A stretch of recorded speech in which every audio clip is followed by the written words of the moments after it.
Bonjour, bienvenue à toutes et à tous sur Cocotte TV, on est toujours au Computex, on est chez Roseville et on va faire un tour de cette marque qu'on n'a pas encore en France mais qui propose quand même des produits qui sont assez sympas. On va commencer avec des petits accessoires que l'on peut rajouter sur les keyboards où il est possible d'acheter en fait juste les petits caps, donc il y en a 8 pour pouvoir customiser son clavier et ils sont transparents et ils permettent de laisser passer le rétroéclairage. On a aussi par exemple les touches de différentes couleurs avec une double injection, donc c'est à dire qu'on a une couche de plastique pour le blanc et une couche de plastique pour le jaune, ce qui permet d'avoir une bonne qualité de durée dans le temps.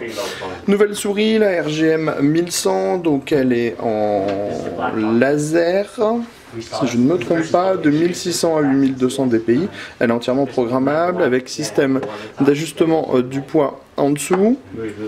Donc c'est pas une laser, c'est une optique hein, puisque c'est éclairé rouge en dessous. Bouton programmable, toutes ces choses là, tout le train. Ensuite on enchaîne, pas comme moi, on enchaîne avec le RGB. Ah voilà, donc le petit bouton là, c'est pour changer les profils, me dit Sébastien.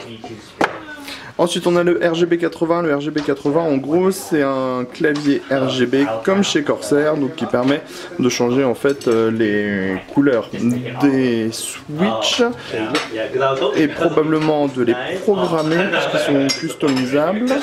On n'a pas eu le droit à une petite démo, mais on vous montrera dans une autre vidéo comment marche le Corsair et donc le fonctionnement est le même. Ensuite, on a des claviers plus classiques. Hop, on va filer directement aux alimentations. Donc ça c'est la AIM et donc en fait c'est une alimentation qui somme toute reste plutôt classique, sauf que ici elle a un port USB et ce port USB permet de communiquer en Bluetooth avec un smartphone et en fait on peut piloter son alimentation et voir le monitoring de son alimentation directement sur son téléphone.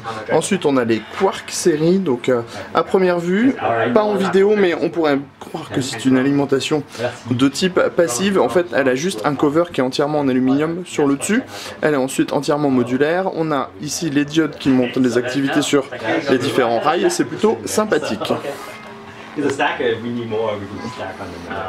Enfin, on a la série des boîtiers avec les Legacy. On est sur de la base Jonesboro, c'est très beau. Et en fait, Roseville a juste ajouté une sorte de sérigraphie sur le modèle noir, comme sur le modèle rouge, ce qui permet d'avoir un résultat vraiment qui est très joli. Enfin, on a le dernier qui est un gros châssis, c'est le Black Hawk S ou le B2 Spirit. Les fiches sont mélangées, donc ça c'est un HPTX avec 10 slots. On a l'avant qui est en aluminium, le dessus aussi. Et en fait, on peut relever par exemple pour donner un petit peu plus d'aération au boîtier. On était chez Roseville et on vous dit à très bientôt.